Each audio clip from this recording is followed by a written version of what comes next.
Avenue, and then we'll take it higher. The Game Sports Show would like to thank an additional home to the Game Sports Show, Canadian franchise Boston Pizza. Boston Pizza, Sault Ste. Marie, located on 601 Great Northern Road, Sault Ste. Marie. Come in and join Boston Pizza for its numerous specials that are offered. After 9 p.m. daily, come in to Boston Pizza for $9 schooners, $4 rail drinks, and delicious food. Boston Pizza, Sault Ste. Marie, you're among friends. Booyah, and welcome to the Game Sports Show. It's yours truly, David McCaig, here live at Boston Pizza, Sault Ste. Marie, April the 5th, 2018. It's myself, as I said, David McCaig, and I'm going to have Justin Hykel come on in a few moments here. Just going to get through the usual introduction portion here at Boston Pizza, Sault Ste. Marie, as it's one of the homes to the Game Sports Show, as it's past 9 p.m. So you know what that means. It's their daily specials. And for the daily specials, you got the $9 schooners for the mostly Canadian and Coors Light products. You got the $4 bar rails, and you have the half price off appetizers, and where you're among friends at Boston Pizza, Sault Ste. Marie, and at Boston Pizza in general, where you can enjoy great food and a great atmosphere as well. Good atmosphere here as always at Boston Pizza, Sault Ste. Marie. Got Aaron Grisdak here as well, and Mitch Wilson. Much thanks to them being a part of the Game Sports Show in the background and bringing in Boston Pizza to the Game Sports Show. I got to give a shout out to Scott Nason as well, the board operator. And you know what? As I said, it's just myself and Justin tonight. It's almost like old times, as Dane Hanshaw is on his way back to Red Lake, and Brad Kochmelo, whom is at the SR Center in Sault Ste. Marie for a disappointing loss to Sault Ste. Marie Greyhounds, a very surprising loss that we're going to get to a little bit later on in the show. And also, in the introduction portion, we get through the sponsors on the Game Sports Show. We have many. We have many sponsors here on the Game Sports Show. Obviously, Boston Pizza, one of the homes to the Game Sports Show here on Thursdays. Got Sports Center Bar and Grill in Sault Ste. Marie, Ontario. You got Discover the Canvas, The Salon, The Superior Pro Shop, North Shore Sports and Auto, Northern Critters in Need, and Big Brother, Big Sister, Sault Ste. Marie and Sault Ste. Marie, Ontario. And in Sault Ste. Marie, Michigan, The Wicked Sister, one of the other homes to the Game Sports Show, and Pingator Cleaners. And I think I have a shout out to Easley Sports as well, who reached out to myself and the Game Sports Show, as they want to be a part of our merchandise and apparel, as they have reached out to us and they want to send us apparel and want to be a part of the Game Sports Show. So I give a shout out to Easley Sports as well in terms of messaging me. Guarantee you that it'd be great to have a discussion and get a partnership ongoing there, as Easley Sports is really well known, especially in the Sault Ste. Marie area, in terms of sports apparel. So definitely give them a shout out for the show here. As I said, it's Dave McCaig. I got Justin Hykel to my left. I'm just going to bring in a few moments, and that's who it's going to be tonight in terms of the panel members. We got some special guests in the background that I'm not going to really throw any names out to humiliate them in any certain ways, but we got a decent crowd here tonight for the Game Sports Show here on Thursdays at Boston Pizza. And speaking of Thursdays, it's Boston Pizza where we do the show on Thursdays. Mondays, as I mentioned, is at the Wicked Sister in Sault Ste. Marie from 6 until 7. 7 until 8 is pre-recorded before putting on our Podbean page, which I'm going to get to in a few moments. Wednesdays at Sports Center Bar and Grill from 9:30 until 11. We are there at Sports Center, which is also uploaded to our Podbean page. And obviously every Thursday we're here at Boston Pizza, Sault Ste. Marie. That is heard live on location if you're here, and also on the Podbean page. And speaking of that Podbean page, you can go to that at thegamesportshow.podbean.com. Well-known Podbean site. Definitely can go on that site. You can follow us. You can comment on us. You can access that Podbean page through your mobile phone, through the internet, through my Facebook page, anything like that. It's free to download, and it does not use data. When you're using the podcast app there on Podbean, it does not use any data at all, and you can simply just do this. Click on the Podbean, search the Game Sports Show, and hit follow. Then you get all the updates for all those Game Sports Shows that are uploaded Monday, Wednesdays, and Thursdays, and those extra events that we do for Soo Eagles games and other hockey games as well. You can also listen to the YouTube channel, Scott Nason's YouTube channel, or pretty soon to be the Game Sports Show YouTube channel. Also, got to mention the www.thegamesportshow.com. The website is fully active. Just the front page looks like a little bit under construction, because that page is going to be used for our beautiful model pictures that are going to be released hopefully by the end of this week, along with our logo by the mid-April, maybe the end of April. We got Katrina Thibodeau of Discover the Canvas designing her own logo for the Game Sports Show that's going to be put on our merchandise, and our merchandise that is also going to be launched within a couple weeks as well, which you can order on the website, with proceeds going towards the cost of the shirt and going towards charity, Northern Critters in Need, and Big Brother, Big Sister, helping those who truly need it. Justin, I'm going to bring you on in. Brother, it's you and me tonight, just like old times. Brad is currently at the SR Center, dealing with media coverage for Soo today, as that's where he is. And Dane's on his way to Red Lake. And it's you and me. How you doing, my friend? Oh, we made it. Not snowed in on this, April 5th here. And, a whiteout almost outside. Absolutely. And we got a different kind of sound recording here today. A little bit of a phone action, which is also almost like old times. We got a microphone out here. We got things connected to the computer. We got different kind of ways that we're doing sound right now. But at the end of the day, we're doing it the old-fashioned way that we used to do it. Because of the way the atmosphere here is at Boston Pizza. You got the music, you got people around. You want to keep the entertainment up, but also keep the clarity for the listeners. And Justin, we got an action-packed show here tonight, and we want to make sure the listeners are all up to date with all the news that we are going to discuss. And speaking of that news, we're going to be talking about not only just our introduction portion. This show is just not about talking about sponsors. It's about talking about baseball and hockey are the main criteria that we talk about here on the Thursday show at Boston Pizza. And right off this introduction portion, we're going to talk about baseball with the MLB, with the Toronto Blue Jays. We're also going to have a special guest. Zac Torquato is coming on by the Game Sports Show. That he came on by. It was a great interview with Zac, and a good friend of mine who's doing quite well in Italy and enjoying his life, literally living the dream out in Italy, may I add. I very much envy that individual's life. And when we come back, we're going to talk about the NOJHL and the OHL. We're going to talk about the Soo Greyhounds. We're going to talk about the Soo Thunderbirds. We're going to talk about a very dirty hit against Cameron Baber of the Soo Thunderbirds. Justin, I know you have not seen that video yet. I cannot wait to describe this to you, as we talked about it on the Wednesday show.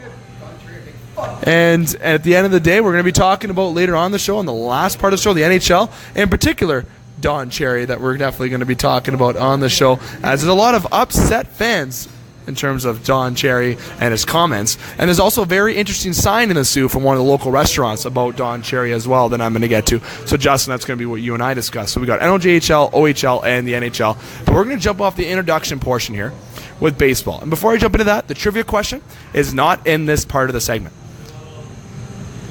The trivia question is going to be in the final segment, the NHL segment. So if you want to get to that trivia question, we're going to announce next week's question along with this week's winner and what you're going to win.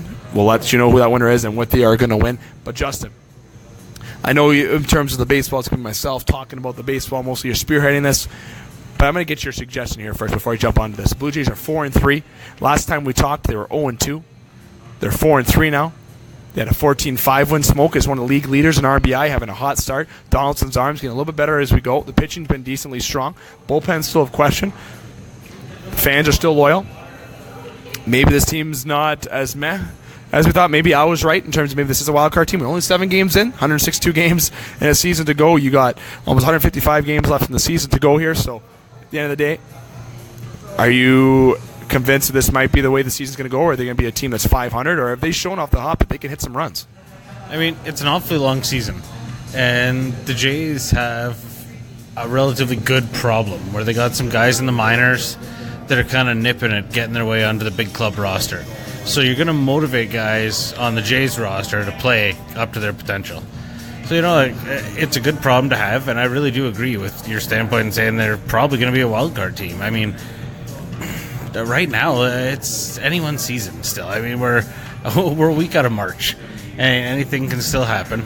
I mean, there's injuries are going to happen. That's inevitable.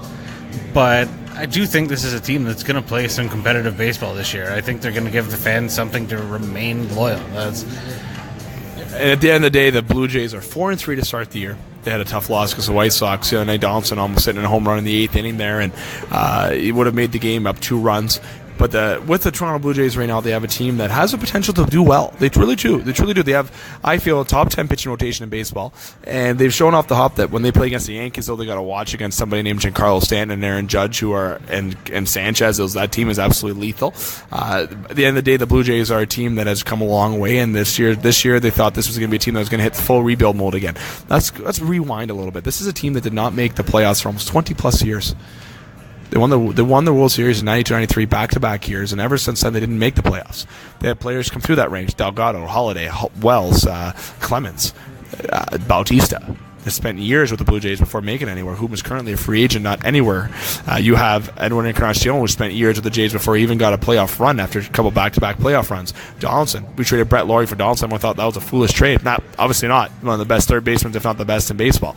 The guy sort of has a dead arm, they say, but really he doesn't. The guy is maybe had a little bit of an injury. He's going to get by. He is one of, if not the best third basemen in baseball.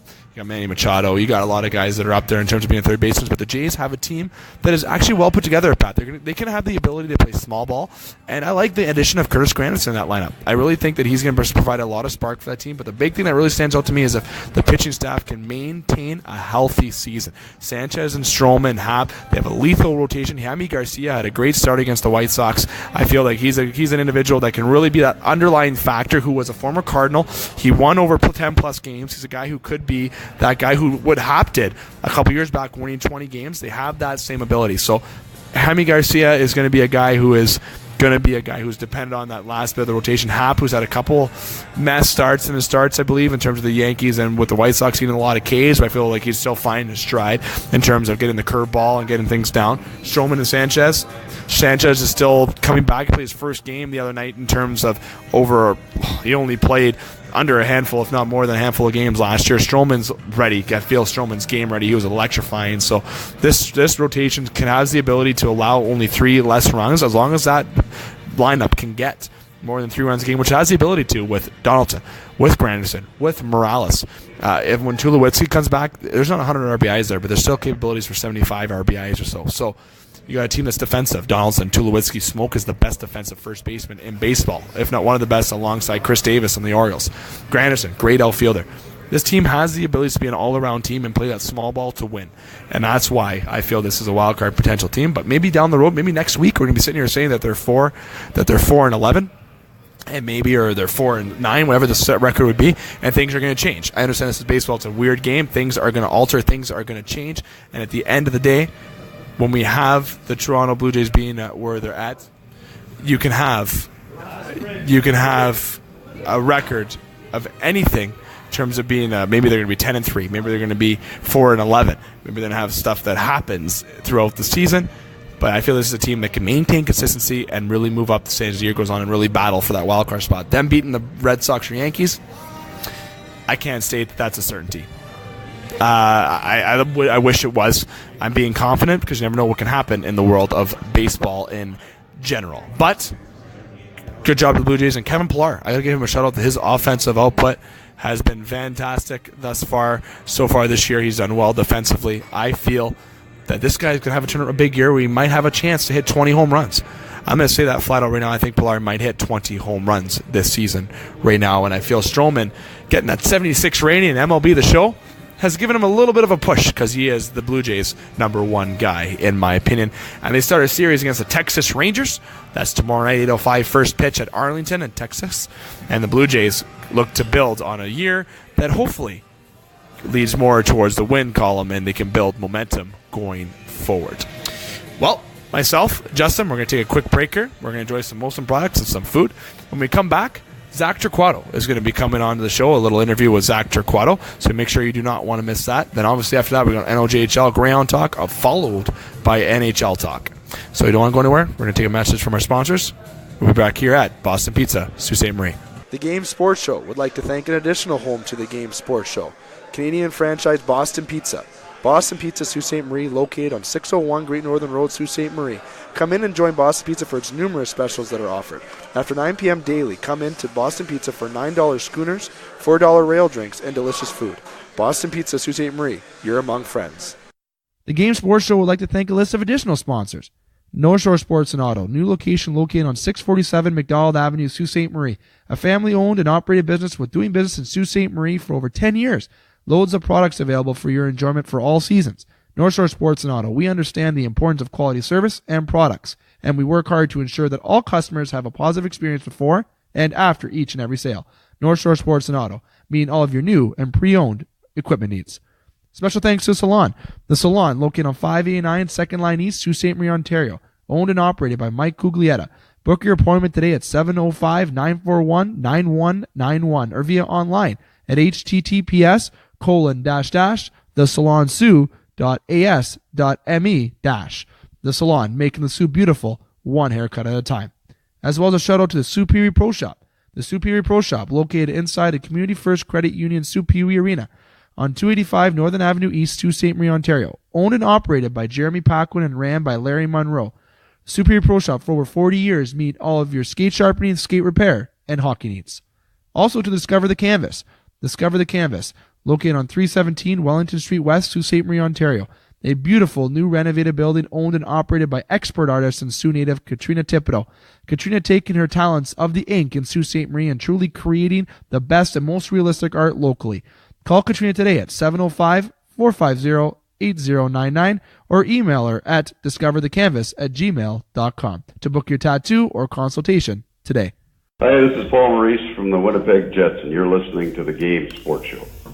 Welcome back to the Game Sports Show. It's yours truly, David McCaig. I'm going to let Justin Hykel take a little bit of a break as I'm welcoming a very special guest and a friend of mine, Sault Ste. Marie native, Zac Torquato. Zac, how you doing, buddy? I'm good. How are you?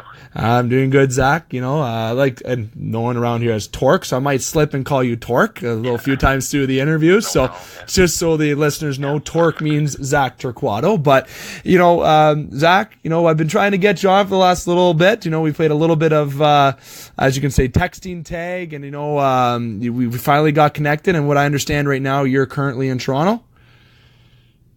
Yeah, I just got back about a week ago, and then I was able to head home for Easter. It was the first time in a few years. So it was nice to spend some time with family and friends. Unfortunately, my season was cut short, but and then we were trying to talk when I was away. I went on a holiday after the season to Barcelona, and unfortunately got pickpocketed the first day there, so I didn't have a phone or wallet for about a week traveling. Luckily, I had a couple good buddies with me. Yeah, that's unfortunate. Sorry to hear that happened. It's unfortunate when that does happen, but it's good. I guess you probably got a new phone, I'm guessing now. Yeah, I'm all set up now. Absolutely. Wallet back in action. Absolutely. So just for yourself, you're from Sault Ste. Marie. You and I, obviously, people know that, and you and I even grew up with you a little bit on your backyard rink. Our parents are close friends, you know, growing up. And we were discussing just off air before we started our recording, you know, how myself, yourself, and a friend of ours, Billy Conduro, who was my basically second father, who trained me in hockey. We used to get ice time at the John Rhodes Community Center, and bright and early, 6 a.m. in the morning. I remember I was just a little guy being 12 years old, and you're 3 years older than me. You're in 89. So obviously, you know, you're 28 years old right now, so you know, it kind of feels like light years ago, but it was definitely remembering the good times. And you went on and you played over in Saginaw, you played in Erie, you had success over in Erie, you've had some AHL stints in terms of Grand Rapids and Rockford and Wilkes-Barre. You played the coast with Idaho and also Wheelie Nailers. Most recently, you also had time with the Chicago Wolves in the American League. And now you're over in Italy, literally living the dream, in my opinion, in terms of just because you're playing in Italy. You know, I got my mother's from Italy. You know, your family's from, you know, has ancestors from there and everything. So, you know, right now, and please forgive me if I say it wrong, but Cortina, I believe is what I pronounced it correctly. Yeah. Perfect. You know, you've been there 2 years now. You just concluded your second year there. You know, we're going to jump right into what your experiences were this year and how it is to truly play hockey overseas in Europe and hockey in Italy. Yeah, I'll start maybe with the hockey part. It's definitely a bit of a transition in that over the last 2 seasons I've been suspended 12 games out of a 40-game schedule in each year, so it's kind of an adjustment with like the physical play and that. And then back in North America, I never maybe had 50 penalty minutes a year, so that was an adjustment. Once I got used to that type of style and the speed of the game and stuff, my hockey talent and everything really came out, and my confidence grew in that. And with the big ice and playing with a few good players, I kind of got my offensive abilities going again, because back in North America, I was more of especially in the AHL, more of a third, fourth line role player, penalty kill and that, which I accepted and I liked. But it's nice to get back to what I know and to play that way. And but the schedule itself, we play Wednesday, Saturday, which is great on the body now, especially getting older. And it was a real light travel schedule too. Our furthest trip was 4 hours away. You're spending every night in your own bed, which is nice too, and it makes it easy for when families and that are visiting. So that part was great. And the off ice, obviously, the culture and the lifestyle is really, really laid back. They have about a 3-hour siesta time where the town shuts down in the afternoon. Everyone takes a nap or goes for a big lunch, and then we practice in the evening. So kind of have to get used to all that, but I loved it. Absolutely. You know what? That sounds a lot more cool than over here in Canada, where we're just constantly working or constantly don't get sleep, especially, over in Italy, though, you had a good year this year, 34 games, 28 goals, 35 helpers, 63 points, and as you said, you weren't, you weren't known for, like, in terms of being a big Pelly minutes guy, but you were known to be a great hockey player in Sault Ste. Marie. You had great success. You still are. Now, unfortunately, you guys didn't make the playoffs this year, so the season was cut a little bit short. But with the squad, you must have learned a lot of new experiences this year, and going into next year, if your situation is settled next year, if you can get into that, and what do you expect for next season? Cortina is still an option for me because I'll be able to get my passport in my third year over there, so that'd be huge to get my Italian citizenship. As for family down the road, kids and whatnot, and then for myself, for continuing my career in Europe, more appealing if I'm considered like a European player, and I'd be it's all point system. So instead of say 8 points, I'd be worth 4 points, so they can bring in more guys in that and maybe give me an opportunity in a better league and that. But so as of right now, I'm looking to go back to Italy, and it might be Cortina, and then I'm also talking to a few other teams. Yeah, absolutely. You know what? And that's good to have those sort of options. And was this part of your plan, just to ask flat out, in terms of, I know everyone has the dream of playing the National Hockey League, and you were a 6th round draft choice of the Detroit Red Wings. And I remember watching you at that camp in Traverse City. I can't remember. I believe it was in 2007 is when I went to that camp to watch you, or 2008, one of the 2 years. And, that was obviously the end goal, and that's everyone's dream, to play in the National Hockey League. But going over, did this kind of alter your plans in terms of, were you expecting to go over there after? Did you know after a couple years of playing in the Coast and the A that this was an option, or did this just all of a sudden come up for you? Yeah, I mean, obviously, like you said, it's a dream to play in the NHL, and Detroit gave me every opportunity to develop me and make that jump. Unfortunately, I didn't, but once after 3-4 years in the minors and that, it's such a grind on your body and a few injuries, and then everyone's getting younger and faster, and I'm getting older, a little slower in that. So I started looking into European options. When I was 25, I went to Prague to play in the Champions League for about 40-day trial contract, then came back and went to Wilkes-Barre to start the year, and then back to Wheeling. So, and then I did one more year in the Coast, and that just I got a little taste of the European lifestyle and the hockey and that, which I really enjoyed. So, yeah, I guess once I turned 25, so I started thinking about it more and more, and you get a few options in that, and try to build up your resume, I guess, in North America the best you can, and then give yourself an opportunity to play in Europe. And I, at this point, I kind of wish I went earlier, but yeah, I guess you never know. No, you never know, and that's the great with hockey. There's a lot of opportunities, especially overseas. So definitely, it's very safe to say that you would recommend to children here in Sault Ste. Marie who are looking to make a career out of hockey, that if you don't make the National Hockey League, or if you don't make a career playing even AHL or money in terms of that way, that going over to Europe and playing in Italy and even other leagues that are available to go there, that's definitely an option that they should consider. Yeah, for sure, and it's definitely a great experience for yourself and then your family, and a lot of teams include flights for your family and that, so that's at no cost. Obviously, your living's covered. Stuff like that makes it easier for people to get over there and then have people come visit. And then also that English league, they take care of schooling for a lot of players too, so that's another good option too. You get paid, and then you can finish off your schooling or continue it. And there's a ton of good options, and I think it'd be a good opportunity for a lot of people if they want to continue playing hockey. Absolutely, and that's the thing in the Soo, where we formerly, I think it's starting to drift away, to be totally honest, in Sault Ste. Marie, where we used to be known as a little, like a hockey town in Ontario, it was, and I think it's starting to drift away a little bit, unfortunately, from that direction. And I'm not saying because of the talent that's here or anything like that. It's just, it's very expensive to play hockey and to afford for parents. So, it's a situation here in the Soo where individuals like yourself and there's other guys from the Soo that are doing successful in terms of hockey hockey with Colin Miller being over in Vegas. You know, you got Brett Finley playing in the Calgary Flames organization. You got guys that have done a lot of good things coming out of Sault Ste. Marie. And I'm sure there's a lot of individuals who are a part of your development in terms of hockey, but is there anyone who you can really pick out in terms of really helped your development and helped you get to where you are today, besides yourself, obviously?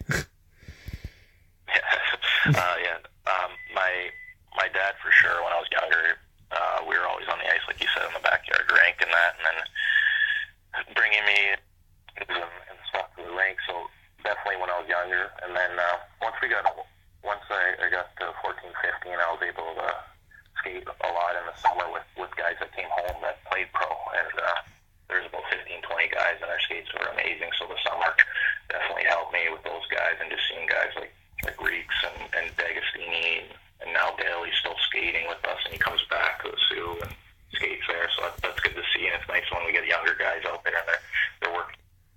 It makes everyone better. Pro camp in the Sioux, and we got to keep that going.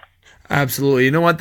I had an interesting conversation with you because you mentioned rewinding a little bit that, fortunately your season's done and you're looking towards next year, and next year, you know, is a little bit away, obviously. So you got to keep yourself kind of in shape or mentally prepared, get ready for the year next year because you want to keep, excelling in terms of points and doing well for yourself. And I had an interesting conversation with actually Colin Miller that last summer. You know, he took a different training regimen. And yours truly is actually an individual who introduced me to Mike Cowan, which was 5 days a week, you know, working out hard and all that kind of stuff. And Colin Miller addressed some different facts last year where in terms of training, they do different approaches, you know, different kind of stuff. I was wondering maybe if you would be able to touch on what kind of workouts and tasks that maybe you are going to do in the off season, and maybe what we can expect that Zac Torquato is going to spend his summer doing. Yeah, I mean, like Colin said, before when we were younger, we were doing, and you know, we were doing those heavy lifting, and that's the extent of our training knowledge was heavy lifting, low reps, and building muscle and that. And now I feel like more like injury prevention, like especially for me being 28. So I'm actually meeting with. You remember Ryan Kaiko from the Sioux? Yes, I do. Ryan Kaiko. He has a gym here in Toronto called Strive Fitness, so I'm meeting with him tomorrow, and we're just going to try to get a game plan for the summer, and I'm going to work with him. So, yeah, tomorrow actually we're meeting, and we're going to talk. And for me, I just injury prevention and prolonging my career as long as I can. And unfortunately, the last few years being healthy, so I got to keep that going.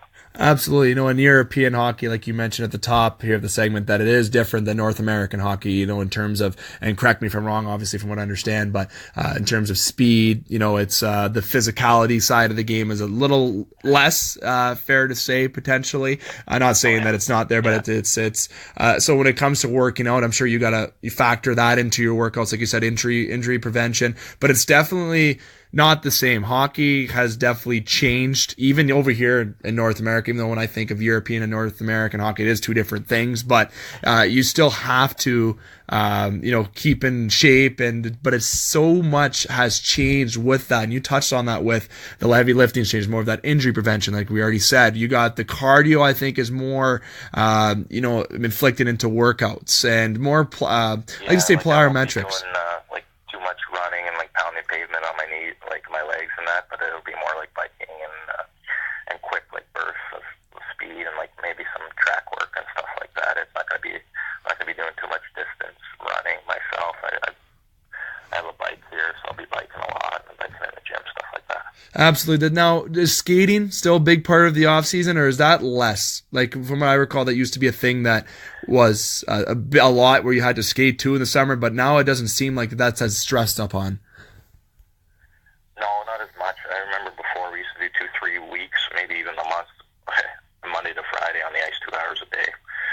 And I mean, now I need maybe a 2-week tune-up before I go away, but throughout the summer, maybe once a week, just different stuff, like just shooting one day or skating one day, you know, like change it up a bit. And I'm not going to go so many consecutive days, because especially for European players, the training camp's so long now that we're there 2-3 weeks, month before training camp, 2 days, or exhibition games and stuff. So as long as I'm feeling a little bit sharp before I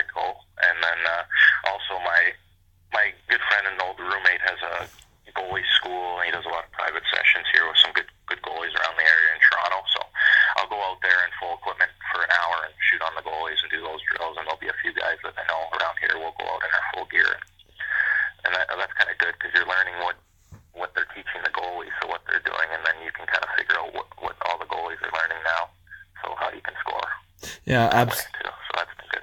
Yeah, absolutely. You know what?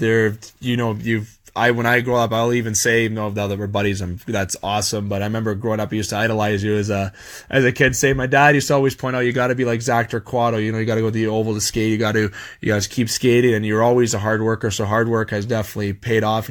Sure, he played for different teams, but I'm glad that it's working out for you over in Italy for sure. And I definitely seem that you found your fit there. And just a couple more things. We're gonna get to more of the lighter kind of things that I like to put people on the spot about in a funnier kind of sense before that I let you go.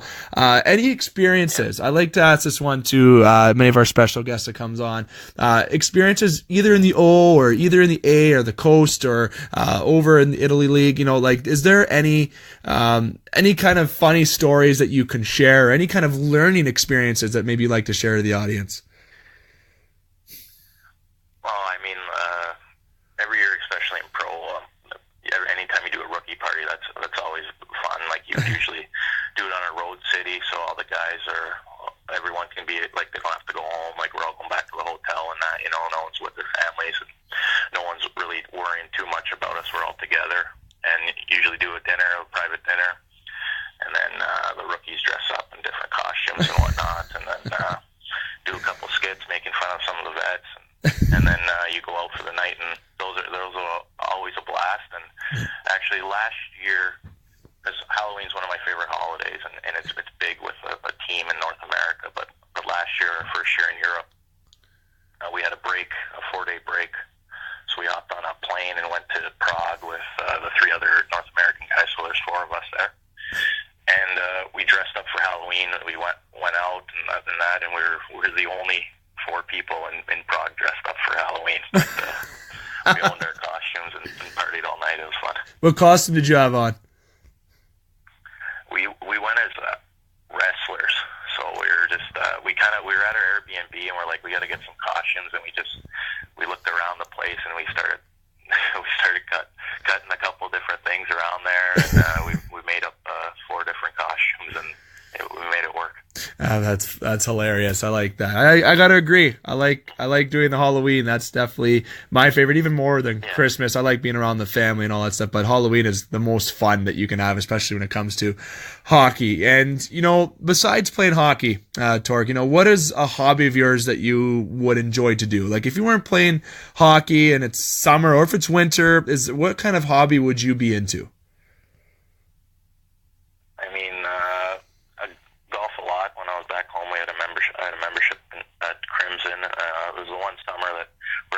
Everyone's kind of transitioning out of school or whatever and looking for a full-time job, so it worked out that everyone was working part-time, or then you get the guys working shift work, and we had about 12 guys, members at Crimson. That was a blast, and that's always fun. I'm watching the Masters right now, so I've been watching it all day.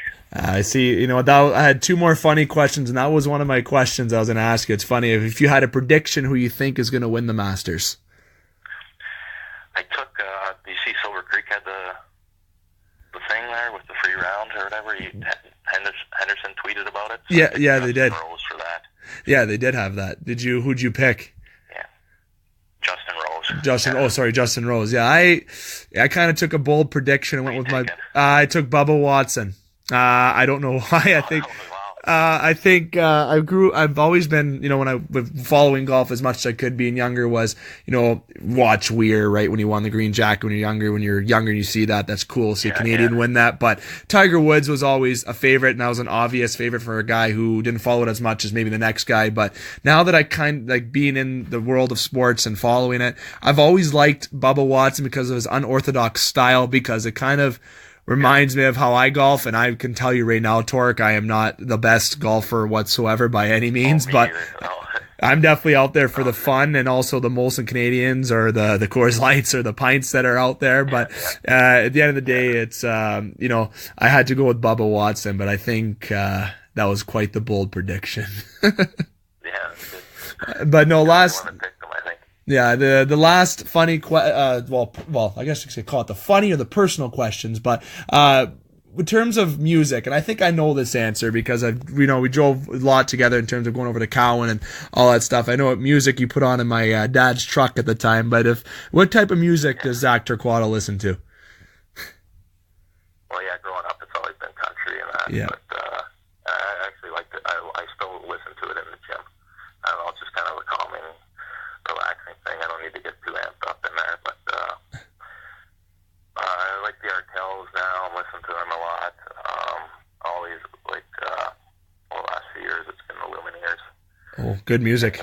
Artels is playing a free show in Toronto tonight, so I think we're going to head over there. Oh, they're living the dream for sure. And They just announced the spec free show, so it's outdoors, it's freezing, but gonna have to dress warm over in here in Sault Ste. Marie. It is absolutely just, it was blizzarding yesterday. I can't believe it. It's springtime. I'm done with this snow. I like, listen, I know we're hockey guys and only could take so much of this crap here, but you know what? I guess we're in Northern Ontario. I gotta expect it. But you know, I was hoping to start getting some nice weather and hopefully open the pool soon, but I think that's not gonna happen. You know, and definitely not. And Torque, actually, I know you and I were talking about this before I let you go. Plans of mine actually is to go overseas to Italy. As you know, my mother's from there, my Nona's from there, with family being there as well that I've actually have never met, to be honest. Only have had some phone conversation with. I do have plans to hopefully go over to Italy in next year. We're planning a trip maybe in February, March or so. So I'm most definitely, we're going to be in touch leading up to then, obviously. Hopefully we can get you on the show when the season starts again up next year for you, when the season's all underway and everything's all settled for you. But it'd be nice to definitely come on up and see you and take a visit and check out a game up there. Great. Absolutely. Good spot to stay with me for sure. Absolutely. And let me tell you, better get a hat trick when I'm down there, though. That's the rule. Absolutely. Zach, I appreciate you coming by, buddy, and look forward to having you on again sometime soon. All right, thank you. No problem. Absolutely. We're going to take a quick break here on the Game Sports Show. That was Zac Torquato. I'm Dave McCaig. When we come back, we're going to be talking a little bit of NOJHL and the Sault Ste. Marie Greyhounds, and those Greyhounds start off the series here tonight. They're currently playing against Owen Sound, and we're going to discuss that when we come back after these messages. The Game Sports Show would like to thank an additional home to the Game Sports Show, Canadian franchise Boston Pizza. Boston Pizza Sault Ste. Marie, located on 601 Great Northern Road, Sault Ste. Marie. Come in and join Boston Pizza for its numerous specials that are offered. After 9 p.m. daily, come in to Boston Pizza for $9 schooners, $4 rail drinks, and delicious food. Boston Pizza Sault Ste. Marie, you're among friends. The Game Sports Show would like to thank an additional sponsor and additional home to the Game Sports Show, Sports Center Bar and Grill. Sports Center Bar and Grill, located on 624 Wellington Street West, Sault Ste. Marie, Ontario. Sports Center rated top sports bar for the second year in a row. At Sports Center, enjoy their famous 75-cent wing night along with delicious Molson products on tap, along with a great atmosphere and other great food options available as well. Sports Center Bar and Grill, the Sioux's best sports bar. Hi, this is Joe Bowen, and you're listening to the Game Sports Show from Sault Ste. Marie. And welcome back to the Game Sports Show. It's yours truly, David McCaig, alongside Justin Hykel here at Boston Pizza Sault Ste. Marie, where we're here after 9 p.m. for the daily specials, the $9 schooners from Molson Canadian Coors Light, $4 bar rails, and also the half-price off appetizers. We've got a good audience here at Boston Pizza Sault Ste. Marie. I got some friends in attendance. We got Boston Pizza's lively atmosphere, as always, where you are among friends. And Justin, you and I just heard and talked about, actually is the right word, how the Sault Ste. Marie Greyhounds suffered a defeat in Game 1. The Sault Thunderbirds won 8-2 tonight against the Rayside Balfour, even up the series. But we're going to get to that in just a few seconds in terms of the game analysis.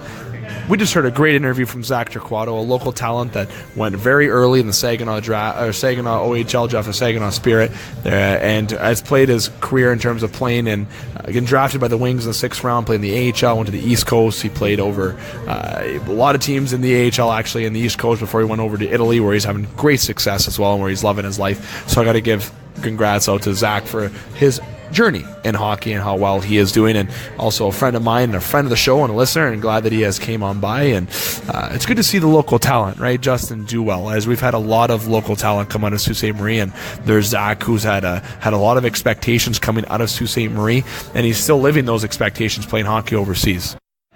You know, it's definitely good to see him keeping it going overseas there. It's, you know, it's not easy to move, you know, halfway across the world and just, you know, uproot your life and keep it going over there. But I mean, as far as like local kids making it, I mean, you always take a certain sense of pride, and any local kid playing in the big leagues, whether it's see Thorburn in St. Louis, or Nolan right now in Buffalo, or Paul Maurice coaching the Jets, or even guys in the minors or overseas like Torquato overseas or D'Agostino overseas. Like, there's a certain amount of pride, and you pay attention. Definitely, you pay more attention to those guys and those teams. Absolutely, and with Torquato and the success out of Sault Ste. Marie that we've had, it's good to see for sure. And jumping into the notice of Sault Ste. Marie, the Sault Ste. Marie Thunderbirds defeating the Rayside Balfour Canadians tonight 8-2 at the John Rhodes Community Center here in Sault Ste. Marie. And I got a chance to see Joey Miller, assistant GM, who was one of the first guests on the show in the Game Sports Show in Sault Ste. Marie, Ontario, at Boston Pizza, along with John Pargo, who is actually going to be a guest next week here on the show, the head coach of the Sault Thunderbirds, who's going to come on by Boston Pizza next week. The Thunderbirds having a great, impressive showing here tonight, and also getting the W with Eric Sharks getting 14 saves out of 16 shots only. Again, strong defensive game for the Sault Ste. Marie Thunderbirds. Tyler Malpass getting 2 goals and assists. You have Lucas Terrio and Stephen Bellini getting a couple helpers there. We have 4 assists going to Robert Castini, and with the Rayside, former individual that I coached, Matthew No, captain of the Rayside Balfour Canadians, got 2 assists in the game. Speaking of the Rayside Balfour Canadians standouts, but it's 8-2 final, and the Sault Thunderbirds and Rayside are evened up at 2, going back over to Sudbury for Game 5, and Game 5 that will be on Sunday at 4 p.m. So Sault Thunderbirds is getting a big win here. When you're down 2-1 in the series, Justin, you have to get that win. You don't want to go back on the road being down 3-1. No, you don't want to go on the road playing with a do-or-die game. That's not especially with the events and the emotions in this series. That's not something you want to take on the road and have on your shoulders. Evening it up and being able to go on Sudbury with an even slate, it's really nothing right now. Absolutely. You know what? Speaking of that, emotions in this series, I'm glad you brought that up. It's exactly what we're going to bring up right now at this current point. We don't have too much full analysis in terms of the games.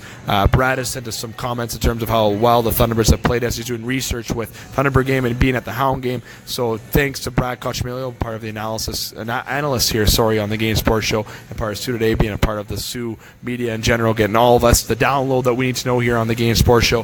8-2 win, big win for the Thunderbirds. Congratulations to Thunderbirds getting that big win. It's a confidence booster for sure, showing that they can contend, if not be better than Rayside. But there's a lot of emotions in this series, as you mentioned. First game in this series, the very first game.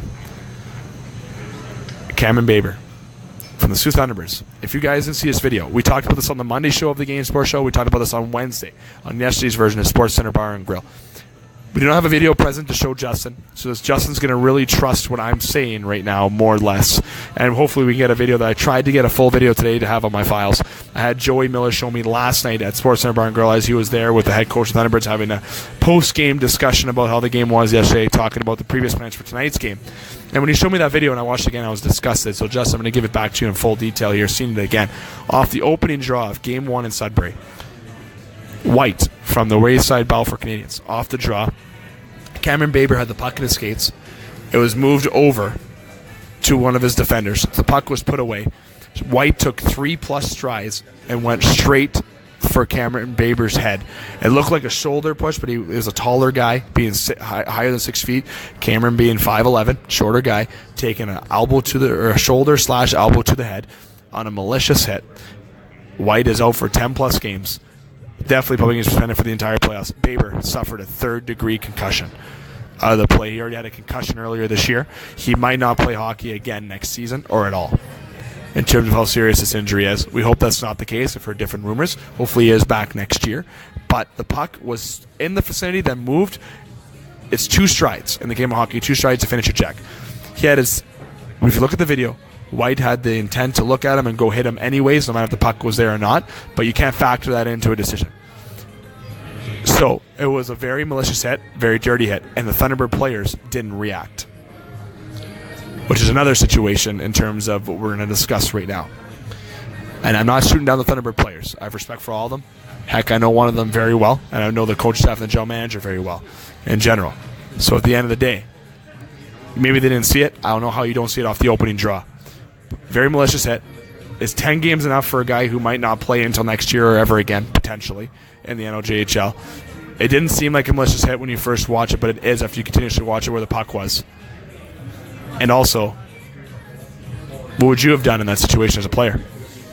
I mean, the thing when you start watching these hits over and over and over and over again is you start to lose game speed. And now I haven't seen it, so I'm not trying to defend it one way or another, but you're saying he took 3 strides and then hit him, and you're saying the rule is 2 strides. Well, give or take a 1 stride margin of error, it's 3 little strides, though, too, man. But now, how fast did this all happen? Like, I don't... Regardless, like, moving on until I actually see the hit and I'm able to, make an accurate, or give an accurate opinion on what I think it was clean or not clean. Given the reactions, I'm going to assume it was an unclean hit, a dirty hit. Is 10 games enough for something like that? No, I mean, equal punishment for equal crime, as far as I'm concerned. I mean, if this kid's not going to play again, then you probably can't ban the kid for life. I don't know enough about the situation to make a total judgment call on that. But as to the team not reacting, that's either a result of really good coaching and the players not wanting to cause, a greater issue for the team right now. Losing a player to something that devastating. Absolutely. You know what? I feel it was a dangerous hit. I feel that it couldn't have been necessary, but you know what? Hopefully a speedy recovery to Baber for sure, as we don't like to see injuries like that happen, and especially in World Junior Hockey. Speaking of junior hockey, moving on for the Thunderbirds, best of luck moving forward as we get some special guests from the Thunderbirds next week. We'll get some more analysis. Hopefully have the series wrapped up, as Game 7 would be Wednesday, and we predicted 7 games in this series, so I'm predicting it will go that way. That's the way the series seems. The Soo Greyhounds getting a loss tonight and losing 4-1 to Owen Sound. If I remember correctly, I sat in this very chair on the show last week and said the Soo Greyhounds could not be defeated in a 7-game series. I would be surprised if they lost more than 1 game against Owen Sound. They lost tonight, 4-1. A lot of chances on net for the Hounds. Couldn't bury it. They're down 1-0 to Owen Sound. A team that's below them in the series. After the next game, after Don Cherry's comments that we're going to get to in a few moments as well. Don Cherry, whom is someone I met as a kid numerous times and hoping to get on the show in the next couple weeks. Little friendly announcement to everybody, as I'm sure he'd like to come on a Sault Ste. Marie sports show at this current time. But the Hounds losing 4-1 to Owen Sound. A little bit of a wake-up call, Justin? A little bit? For these quote, unquote, hot dogs, as someone would say? Probably not enough mustard tonight. That's too cheesy for that one.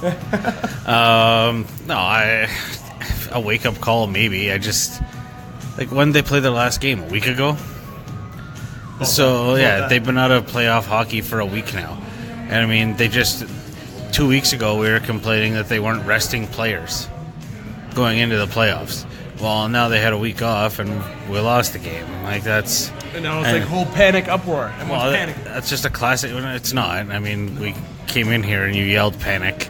That's as much panic as I've seen so far. I haven't left here since they lost, so I don't know. Yeah. There's no riots or anything yet. I don't see anyone burning down.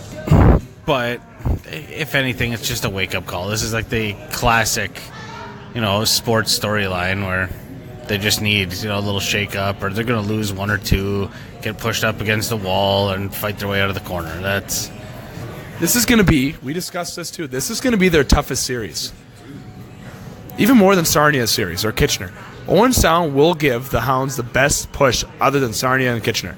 They will give them the hardest push. They're the hottest team one of the hottest teams going into the playoffs, and Brad Cochimilio had a couple good comments that I definitely am going to share, and this is quote-unquote from the Game Sports Show analyst Brad Cochimilio and part of Soo Today. The 3 early goals were off of turnovers. That was the difference. Passed up on some chances. And Taylor Radish hitting the post a lot. Not working hard getting those goals and capitalizing on their chances. They're going to study this game tape and learn from this. This is a team that is still in full flight of leading towards an OHL and Memorial Cup championship. This team losing Game 1 does not justify anything in terms of losing the series. That's not panic here in Sault Ste. Marie. That's not panic. We don't need to panic. because the Sault Ste. Marie Greyhounds are a team that had their best season. And a team that lost to a team that's been hot and came out of a tough series, sweeping London. One of the only teams that I can think of that have swept London in recent history. So Owen Sound is not a team that is not a joke. They have their first game tonight here Thursday. Their next game is tomorrow. Okay, at 7:07 is puck drop. The Hounds will come out more hungry tomorrow. Let me tell you right now, they're all at home thinking about this loss. They're 3 losses away from being eliminated from the OHL playoffs. They're 4 wins away, which means they need more wins and they need less losses to win. Basic case in point, the Hounds need to come out tomorrow and play a better game in terms of capitalizing their chances and not allowing those early goals and capitalizing on the power play. That's the big issue with the Hounds. That it seems like in this game, based on what we're receiving, as both Justin and I were unable to attend the game physically tonight due to work reasons, and also giving you, the listeners, a chance to listen to the Game Sports Show tonight. So getting information from Brad, turnovers, early goals, costed the Hounds. They have to bounce back tomorrow night to get back into the series. And Drew Bannister is a coach that can definitely get them on that helm. And speaking of Drew Bannister, we're going to spend 2 minutes on this topic, Justin. Maybe a couple more minutes than that. Don Cherry. To wrap up the playoff talk, tomorrow night's game 2, get out there to the SR Center and watch the Sault Ste. Marie Greyhounds and watch this team because they will win tomorrow. I will guarantee you that from the Game Sports Show. Don Cherry, though, is what I want to jump into with this topic before we go into break, as we have a couple minutes here before we go to break. Don Cherry, his comments on Hockey Night in Canada. He stated that the Greyhounds were a bunch of hot dogs, and there's not enough hot dogs in this, not enough mustard, in the world to cover these hot dogs, and karma is going to come back and bite them. And the Hounds lost tonight, so maybe karma is the real. I don't know. End of the day, Don Cherry, you have a right to your own sports opinions. I said this, you're allowed to say what you want to say. He was fine to say that the Hounds should have celebrated after a goal after being up 8-0. I'm actually behind that because as a coach and as a player, when I was up 8-0, even if I got a goal through the legs, I wouldn't have celebrated or chirped a guy. But these guys are on national television on Sportsnet, and they're one of the only times they might be on national television unless they make the finals, which I hope they do, as we expect that they do. But this is the only opportunity they're going to have in their life to get to that point. So I get the emotion. I've been that young. I used to be a conceited hockey player. I used to celebrate. I used to snipe, and I still talk about my days in hockey. So I can tell you right now I was. At the end of the day, you have a Hounds team that was on national television that really went off in terms of celebrating, and I'm sure not a fan of that. But Don Cherry could have just said simply, I wasn't a fan of what they did after they scored.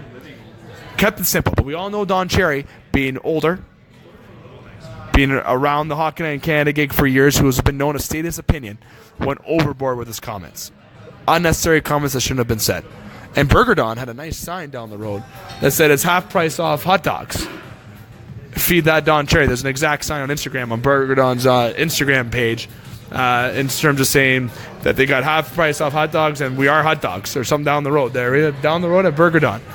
So we're embracing this. There's people at the game tonight wearing hot dog costumes with mustard. Hey, Don Cherry got exactly what he wanted in terms of publicity here. Sault Ste. Marie were reacting. When he came to Sault Ste. Marie, I met this guy numerous times, in Sault Ste. Marie and in Toronto. When he came here to the Soo, he got a standing ovation. He's an idol here. Rock'em Sock'em videos. Rock'em Sock'em 23 is the last one I have, I think, in my cover drawer from my grandma Carol. I tell you right now. So, and I'm talking with my hands right now as I'm getting chirped in the background. I could tell you right now that Don Cherry is an idol in the world of hockey. Guy's 82, 83 years old, Justin. And he says some comments that he shouldn't have said. But it's a business, number one. So was that said on purpose? And two, should he have kept his mouth shut in terms of saying those additional comments? And I said, keep your mouth shut. You took that to heart. Like, that really physically and emotionally harmed you. Like, because I was a hot dog. Like, was it funny? Like, yeah, he's just a senile old man, like, going nuts on TV. We've all been watching it forever. I mean, like, God love the guy. Like, he's like everybody's grandpa that says racist things at the supper table. Because that's exactly, once Ron backed him off, he went through his little heated splurge, like you just went through right there, and it's a thing. We do it. And like, Ron backed him off, and he said, right at the end, if you watch that video right till the very end, he said, it was probably the Russians on the team that scored those goals. So, like, I don't really know how to approach this in the most politically correct way, but like his heart's in the right place. Like he still, in Don Cherry fashion, wanted to blame it on the Russians and the Europeans, not the good suit-wearing Canadian kids. Speaking of hot dogs and flashy, and I told you I have respect for Don Cherry, but doesn't he wear a different suit every Saturday? Doesn't he flash himself as it is? Doesn't he? Isn't he a hot dog himself? You're asking the guy who's wearing a car mat as a shirt. So, I don't know. I'm okay with his style of dress. It lines right up with my style of dress. So let me tell you, we got people around right now, and we're going to get the background noise on this as who can hear this. Are people upset with Don Cherry? Absolutely. Are you upset with Don Cherry, though? Do you care? Do you care? People getting that, like, is it this big, or is people making it big? Should it be this big? Or did Don Cherry get what he wanted? Did he get what he wanted by saying that? You know what? Let's make a little fire in Sault Ste. Marie. But what did he want? What do you want? He wanted to get some fire, get some publicity. It's a business. It's a business. We're in this business. Yeah, but he doesn't need to say direct a comment towards the city of Sault Ste. Marie and call everyone hot dogs and say we need more mustard to get our attention. Everyone in the city's watching Hockey Night in Canada every Saturday anyway. It's like he's not selling a product anymore. Everyone's buying his Rock'em Sock'em videos at Dollarama right now anyways in this town because they're taking them out to camp to watch. And what would everybody do if they saw him come into, for example, Boston Pizza right now? I bet you 50% of the room would get up, go talk to him. And take a picture with him, put it on Instagram, and hashtag love Don Cherry. Given that it's 10:30 at night, he's probably been sleeping for 2.5 hours. I like that. Don, I got to say that I have respect for sure for you. I idolize you, especially the world of media. Look, I'm the one talking to listeners right now as much as that's the end game for my Justin. If we got 3 seconds airtime on Hockey Night in Canada, we'd be pleased with that. But at the end of the day, it's a business, I feel. And hopefully Don Cherry can come on the show, as I hope he does with Mike. Hopefully my connections work out and to get him on the show. If he comes on the show, or next Saturday, does he apologize for what he said? No. Why would he apologize? What's he going to apologize for? He hasn't apologized for anything to this point in time. Why is he going to just buy into 2018? I wonder if he puts more fuel on the fire because the Hounds lost. If the Hounds lose tomorrow night, Game 2, that Hockey Night in Canada on Saturday is going to be a lot more interesting. I wonder if he's going to say something. I wonder if he's going to be like, karma's going to bite you. I told you. Then imagine that. Or if they tie up the series, maybe not. But Don Cherry's not that type of guy. I have respect. He is not that type of guy. But you know what? He knows that the Sioux's been upset. He has social media. He has everything. And the Sioux's been eaten alive. I can tell you right now, no one's happy in the city what he's done. But everyone still loves the guy and has respect for him at the end of the day. I just think it's funny. The whole thing was funny. Like, that's all. If some people get, all upset about it, then whatever. But it's funny. You want to dress up like a hot dog and go to the game? Great. Like, I honestly think the hot dog reference only existed because the hockey team is named after a dog. Damn. I'm going to leave it at that. You, the listeners out there, I want to get your feedback on the Don Cherry feedback. I know we got some feedback here in terms of if they're on the fence about how they feel. I have respect for you, Don.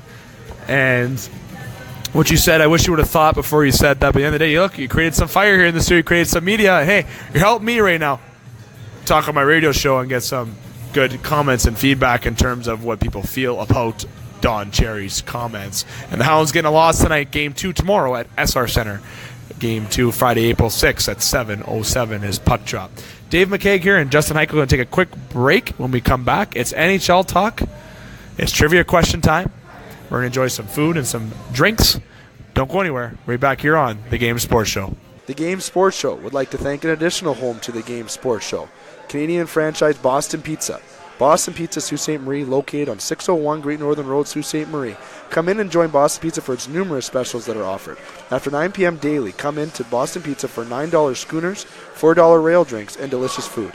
Boston Pizza, Sault Ste. Marie, you're among friends. Thank you for tuning in to the Game Sports Show. broadcasting Thursday nights from Boston Pizza in Sault Ste. Marie, Ontario, and online at thegamesportshow.podbean.com. I hope you're enjoying the broadcast. Now, if you want to hear more of the Twin Sault's only local, regional, and national talk show involving the world of sports, I encourage you to visit our website, thegamesportshow.com. There you can hear a couple other broadcasts of the Game Sports Show. Monday nights, we do the game from the Wicked Sister on Ashman Street in downtown Sioux, Michigan, 6 to 7 o'clock on the radio. WUPN, Eagle 95.1 locally, or online at radioeaglesioux.com. Now, the full 2-hour show can be heard on the podcast page of the game at thegamesportshow.podbean.com, or you can go to our YouTube channel. Just look for Scott Nason in that one, as yours truly, along with Dave McCaig and our weekly contributors, Butch Davis from the Telegram News and Butch on Sports, along with EJ Russell on the Team Wireless Hot Seat. We focus on local, regional, and national sports, including high school basketball and hockey, junior hockey, Laker athletics, and the Detroit sports scene. And Mr. Electric Avenue Dave McCaig also broadcasts a show on Wednesday night from Sports Center Bar and Grill in Sault, Ontario, along with his regular contributors Jamie Antonello, Justin Hykel, and Dane Hantro. They focus on football with their In the Pocket segment, talking about the NFL along with basketball and the NBA, and other sports including tennis, golf, soccer, and the WWE. Once again, you can hear all 3 versions of the game at our website, thegamesportshow.com, or our podcast page, thegamesportshow.podbean.com. You can also find us on YouTube. Just look for the Scott Nason channel. And thank you for listening, and keep it locked here to the game for all your local, regional, and national sports talk that you just can't get enough of. Get wicked at the Wicked Sister. You'll find the best tasting food for the whole family. Start off with some appetizers like the crab dip, served with warm non-bread strips and soft pretzel bites, or their antibiotic and hormone-free boneless chicken wings with 5 choices of sauces. Entrees include the barbecue pulled pork sandwich, the #1 selling drunken cow burger, or Philly cheesesteaks, and they're on special all day Thursdays. The Wicked Sister also offers a gluten-free menu and catering. Bring the whole family. The Wicked Sister, downtown Ashman Street, open 7 days a week. Welcome back to the Game Sports Show. It's yours truly, David McCaig, alongside Justin Hykel, and we've been here at Boston Pizza for the entire night. Obviously, it's Thursday. We're here for their after 9 p.m. daily specials. It's $9 schooners for most of Canadian Coors Light products, $4 bar rails, and half price off appetizers, and delicious food in general. Got to make sure to come out to Boston Pizza after 9 p.m. daily for their daily specials. And Justin, you and I had quite the show thus far. Talk baseball. And, of course, very special guest was Zac Torquato. We talked NOJHL and OHL with a little heated discussion about Don Cherry. And let me say right to you right now, we're jumping into the other part of the show that we discuss here on the Boston Pizza Show, the NHL and the Toronto Maple Leafs. Toronto Maple Leafs suffering a loss to the New Jersey Devils tonight, 2-1. They have one more game this year against the Montreal Canadiens. As we expect, Curtis McElhinney will probably get that start against the Montreal Canadiens for the last game of the season. The Leafs will finish 3rd in the Atlantic Division, and they will play either one of the Lightning or Boston in the first round, and we're going to get to that first round potential matchup in just a few moments here. But we're going to jump into a few other things in terms of the NHL updates. We're going to jump right off the hop right to, not the NHL. I almost psyched out everybody there. The trivia question. The trivia question. Now, the trivia question. We're going to give you last week's question, the answer, the winner, and also this week's question, along to where you can submit your answer before we jump into the NHL part of the show. In terms of talking about, we're going to talk about the Sedins, we're talking about the playoff picture and the Toronto Maple Leafs. And without further ado, to announce the winner of last week's trivia question, Greg Soderetto and Vanessa Kubik. Winners of the trivia question from last week, stating the Hounds 55-7-3-3 record, and it was indeed their best season in franchise history by 1 win with 116 points, and Vanessa Kubik and Greg Soderetto provided all that information in their email, and they submitted that answer to the Game Sports Show SSM at gmail.com, and that's where you can submit your answer to get a prize. And what did Vanessa and Greg win? Well, they won a free large pizza here at Boston Pizza Sault Ste. Marie. Vanessa and Greg, when you come on in together, you can show the tag in the Facebook post or on the show. Show it to one of Aaron Grisdak, Mitch Wilson, or any waitress here at Boston Pizza. Then you can claim your free pizza for eat in or eat out, either or, up to you. Congratulations to Vanessa and to Greg Sutteretto. I must give a shout out to Vanessa and Greg as well, who just newly got engaged as well. Must throw that point out there, as was included in the email. Congratulations to them as well, as Vanessa will be taking a Sutteretto last name, and that's a well-known hockey name in the city, so definitely a pretty decent Italian name to take on over. So congratulations to Vanessa and to Greg Sutteretto. This week's question. This week's trivia question, and you can send the answer to the Game Sports Show, ssm@gmail.com, or you can comment on the Podbean page or on Facebook. And with that, the question this week, without further ado, there is jerseys in Boston Pizza. The third time we're incorporating jerseys in our question. Which jersey in Boston Pizza is not signed? That's this week's question. What jersey in Boston Pizza, Sault Ste. Marie, is not signed? Which one does not have an autograph on it? Submit your answer to the Game Sports Show, ssm@gmail.com, and you will get a prize courtesy of Boston Pizza, Sault Ste. Marie. Again, which jersey in Boston Pizza does not have a signature on it? Justin, without further ado, now we'll jump into the NHL segment. We're going to jump into our first topic with Daniel and Henrik Sedin. The Sedin sisters, I'm just kidding, the Sedin twins. As we like to joke around here on our show, as that has slipped a few times, had to say it on air. Got to give them respect. 1,000+ games. One of, if not the best players to don Vancouver Canucks jerseys. Drafted in 99, second and third overall, respectively, by Brian Burke. Retiring Vancouver Canucks, where it all started. Very unexpectedly, because last week, what did we talk about? We thought these guys were either returning or possibly going elsewhere. We were talking about last week, but a day after the show was aired last week, they have elected to retire. And Justin, give a little shout out to the Sedins. A little bit of memory you might have about the Sedins. And what a great career they've had. Well, I mean, I grew up playing, starting in fantasy hockey with those guys, and the goal was always to try and have both of them. So, and then you started to pay attention watching the games, and you actually saw what these two were all about, and it's kind of crazy to watch two players with the exact same brain or way of thinking play. Like, they know where each other is. It's almost like watching like that Phil Kessel, Bozak, Van Riemsdyk line back in the day, except it's just two brothers. Oh, Kessel. But no, in all seriousness, I mean, they've had a hell of a career. I mean, almost 20 years in the league, playing on the same team that drafted them, playing with your brother the entire time, and that's probably only going to happen in the league once. What did I see in the hockey news or something? Though they said in the 2019 draft, there's a set of twins that might be. Yes, yeah. So maybe Vancouver can do it all again. I don't know. The Sedin twins for sure making a lot of news in terms of retiring. They sent a very nice, thoughtful thank you letter, and I wish I had the time to state this entire letter, as it was very beautiful, but to sum everything up, to state the last paragraph. As we've said before, Vancouver has become home.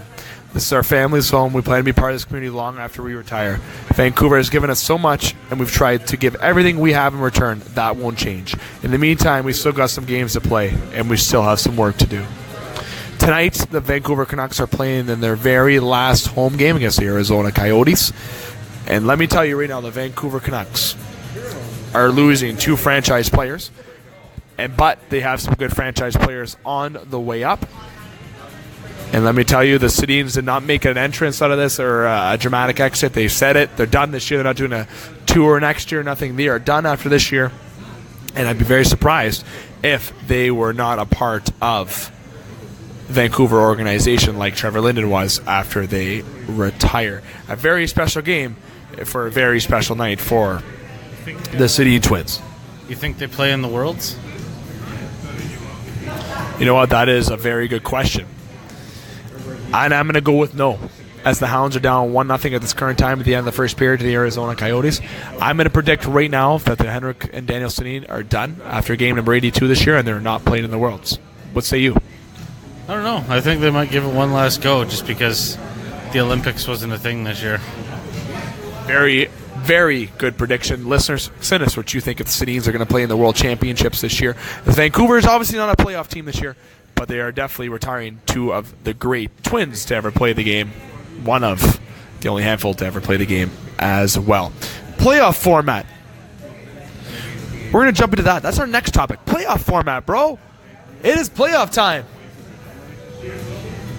Toronto Maple Leafs are playing one of the Boston Bruins or Tampa Bay Lightning. Youch! I've had discussions with numerous individuals off air in terms of how the playoff format. We've talked about this on the show until we were blue in the face. It's not going to change. This is what it is. The Toronto Maple Leafs have to get through the Lightning and Bruins anyways to get to the Cup Finals if they're going to get there. And they got a tough go. You got the Tampa Bay Lightning and the Boston Bruins. You got other division. You got the Washington Capitals, the Pittsburgh Penguins, Columbus Blue Jackets. Right now it is shaping up.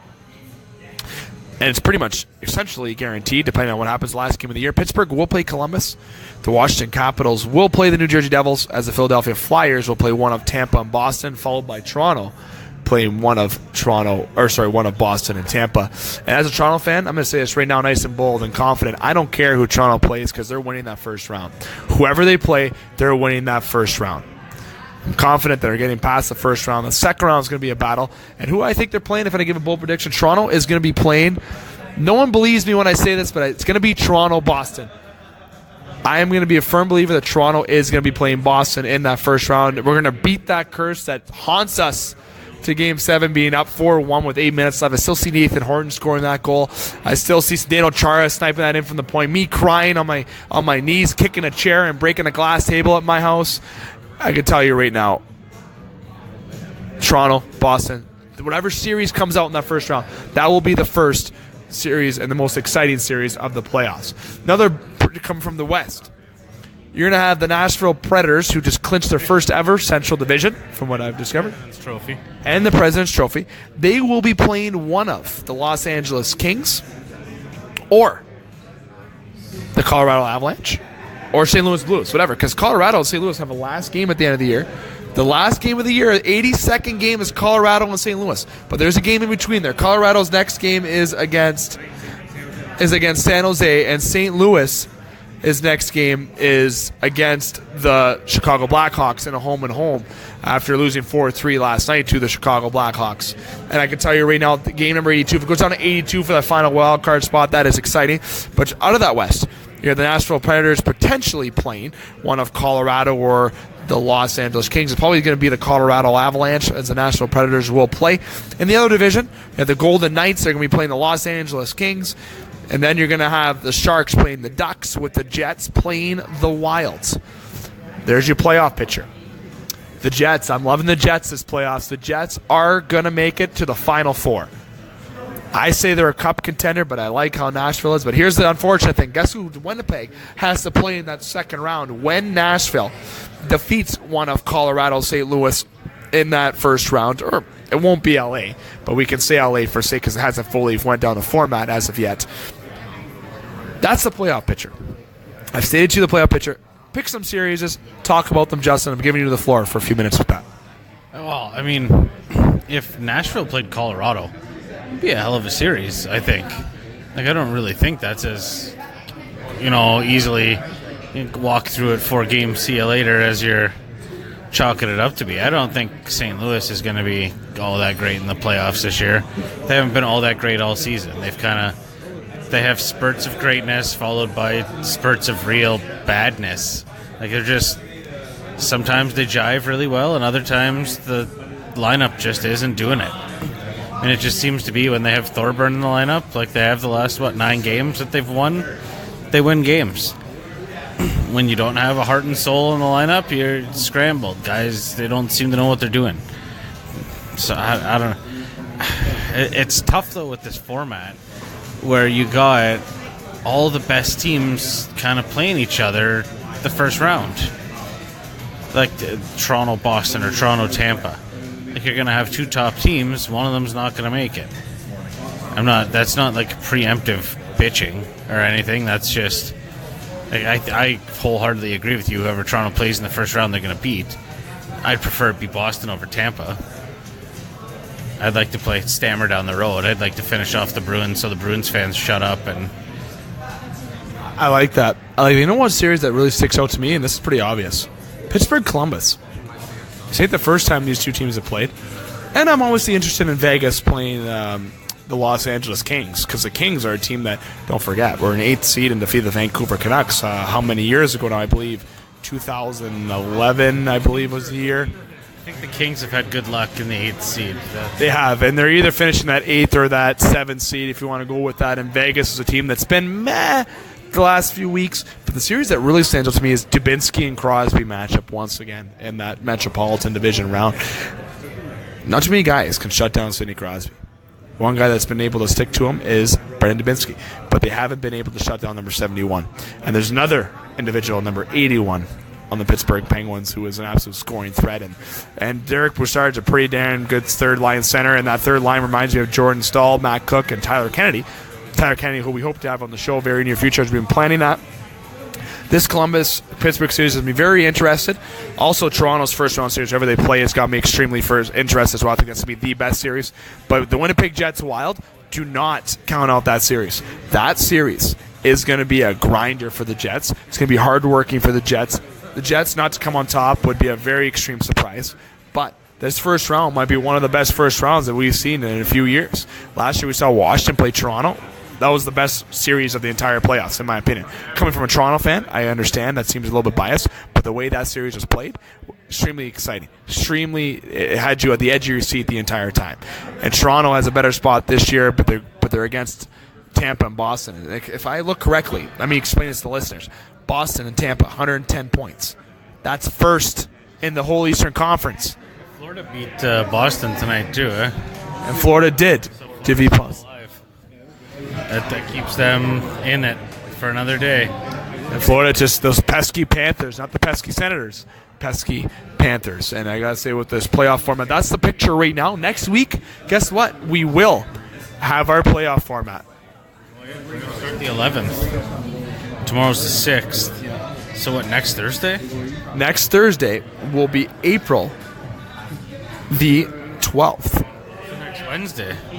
Next Wednesday, playoff start. So we might have a playoff game next Thursday. We might have a playoff game next Thursday here live at Boston Pizza, Sault Ste. Marie, the Toronto Maple Leafs, hosting one of Tampa or the Boston Bruins. Spicy. Extremely spicy. Much like our game show pizza that you can come on and enjoy at Boston Pizza. Just ask Mitch Wilson for the Game Sports Show pizza. He'll make you the special pizza that Justin invented. Justin, we're going to jump to a couple other points here in terms of the Toronto Maple Leafs. We've had a little brief discussion about the Canadiens. We've had a discussion about the playoff format. We're going to talk about the Leafs. And our final topic, we're going to talk to your Hart Trophy still. I like having this update every week. Your Hart Trophy guy every week. But the Leafs, tough loss 2-1, losing to New Jersey. A New Jersey team that was extremely hungry tonight. And Frederik Andersen getting absolutely shelled all night. The Leafs not playing any well defense. What has been the Leafs' concern, Justin? I said it all year. The Leafs do not have the defense that can win a Stanley Cup. Or maybe they do. I don't know. Maybe this team will come together in terms of defense. Offensively, they're the best in the National Hockey League. One of the best, if not the best. This defense is extremely scary. It's tough. Like, they don't. You're saying they need defense. They don't need defense. They need. And I don't know. Maybe this is like a little cliche thing to say right now, but you need Travis Dermott back in the lineup right now. What was the stat I saw the other day? In 27 games that Dermott's been in the lineup, the Leafs have won 18 of them. Like that, I don't know. He seems to give them this calming sense in the back end, where he's not firing pancakes up the middle to get rid of the puck. Like, he skates the puck out of danger. So, aside from Jake Gardiner taking the puck and skating around and then thinking he's a forward all of a sudden, you don't have any other defenseman that's willing to skate the puck out of danger. Travis Dermott will skate the puck right up the middle, and he'll put it on a stick on one of our playmakers, and it's a goal. We're missing him right now. Like, he's got the confidence to carry that puck up the middle. And how old is he again? I'm not even sure. Is he 22, 21? Like, that's... He is... I am sorry. I'll tell you one thing. You told me Dermott. And I did, but I didn't believe this quick. This guy is a great fit in Toronto. But defensively right now, without him, they are exposed. Roman Polak back there is a danger zone. He is a danger. I'm sorry, professionally speaking, that is a danger zone. Roman Polak is not going to lead you to this conference final against the Pittsburgh Penguins. Spoiler alert. Roman Polak breaking his leg last year has lost us the grit that we needed in front of Anderson. How good was that series last year? Lost that series. So, yeah, is he a liability for 82 games all year? Well, no, he didn't even play 82 games because he was out till November. But some players just show their value in the playoffs. Like, you look at Johan Franzen for the Wings forever. You needed him in the third and, Stanley Cup round in the playoffs. That's the only reason he was on the roster. Certain players just present their value in certain moments, and you need to keep them around just to present themselves that opportunity. Does Frederick Anderson get you that extra push? Or does he continue that in the playoffs? I think if Freddie stays the way he's been playing, there's what Leafs Lunch puts it, steady Freddie. I mean, he's doing all he can. We get some good play from the defense in front of him, and we get some goals. Like, we got, Marner maxed out his bonus. Matthews maxed out his bonus. And I'm pretty sure Nylander hit his bonus tonight. So, you got our three rookies all over, not three rookies, but three young guys all over 20 goals, all over 50 points this season. I think we'll be okay. Absolutely. Even Hyman getting 40 points this year, and that's the one guy I want to go to right now with this point. And as you know, the defense has been something I've argued for how many months, how many years have I said about this Leafs decor? And you did tell me patience. But this is where I'm right about my point about how they're not going to get far, but they are developing. I get it. The regular season is where you craft your game, and the playoffs is where you grow up. Why not call Justin Hall? The guy who got 2 goals in that game when he played. Why not give him a shot? And the final game against the Montreal Canadiens. Why disrupt what the Marlies have going on right now going into their playoff run? Because unless the Marlies are going to call up, or the Leafs are going to sign what's-his-name from Saginaw, their captain there, because he's a Leafs draft pick, but he's unsigned. Yeah, if the Leafs are going to sign him and bring him up to the Marlies, then it makes sense for the Marlies to shell some of that defensive depth. But the Marlies been stripped quite a bit. Like, we lost that, the German kid there to the Habs in the turtleneck trade. Yeah. So I don't even want to comment to that now. And I mean, we got Dermott up on our roster. Yeah. All right. Yeah. So, and the Leafs defense is definitely a side of worry, but you know what? They've proved all year against all odds. I trust in that offense to get the job done against Boston. Tampa will be an interesting first-round matchup, though, if that happens. One more point with the Leafs I want to jump into. I don't even want to talk about Freddie. We know who the MVP is in my league, my team on the team this year. It is Frederik Andersen, in my opinion. Bar none. Zach Hyman. That's what I want to talk to right now. Interesting topic that might catch you off guard. 40 points this year. Has he? Let me say the word. Screw it. Has he shut up the doubters? How he doesn't belong with Matthews, Nylander, or is he still that guy that should be playing with maybe Kadri, and maybe Marleau should be up with Nylander and Matthews, or maybe Brown or Kapanen or somebody else should potentially be with him? I think Marleau seems to give a certain calming effect to whatever line he's playing on. And to be totally honest, I like him the best with Kadri most of this year. Like, he's seemed to have grown between him and Babcock. They seem to have grown Kadri up this year. Like, he's matured as a center in the NHL. To the point where we're not having that conversation where we say, 2 years ago where we were saying, well, we have 3 third-line centers. No, we don't. Like, we have a definitive depth chart of centers, yeah. That being said, 2, 3, and 4 can rotate in and out just depending on situations. But that's what Babcock does. He's a matchup guy. Like, you have certain players on the team, it's like a toolbox. And you're not going to use a hammer for a job that you need a wrench for. That's... Like, I firmly believe we traded for Plekanec just in case we played Boston. Plekanec is there to take Marchand out of the game. Unless Marchand can take himself out of the game and get himself suspended. But And other than that, I mean, if we play Tampa in the first round, I don't think Plekanec is going to see the ice in the first 2 games. Unless something goes terribly wrong and we need someone to be a defensive liability. You know what? At the end of the day, Hyman's a good fit with Matthews and Nylander at the end of the day, and Bozak and JVR guys are going to be missing next season. Justin is going to wrap up the Leafs talk. I want to get to one point before we kind of wrap up tonight's show. Scott Foster. Anyone know this name from the background, anything? 36-year-old accountant who went net for the Chicago Blackhawks in the final 9 minutes of a game and got a shutout.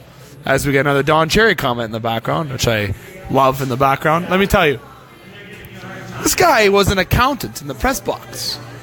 Come on down to the rink, get dressed, put on your, I forget even what pads he had on. I think he had all black pads. He had I don't know if they were, I should probably pull that up actually right now as we're discussing, but listen. At Belfort Specials. And he came up, he was a former college goaltender, okay? And he came up for the Chicago Blackhawks. He was wearing black Vaughn pads, okay, with a gray helmet that you probably buy from Sports Check, okay? And he's wearing number 90, a number that has never been worn by a goaltender in the history of the National Hockey League. This guy comes up, gets a shutout in his 9 minutes. I didn't say shutout, but he played 9 minutes after an emergency injury.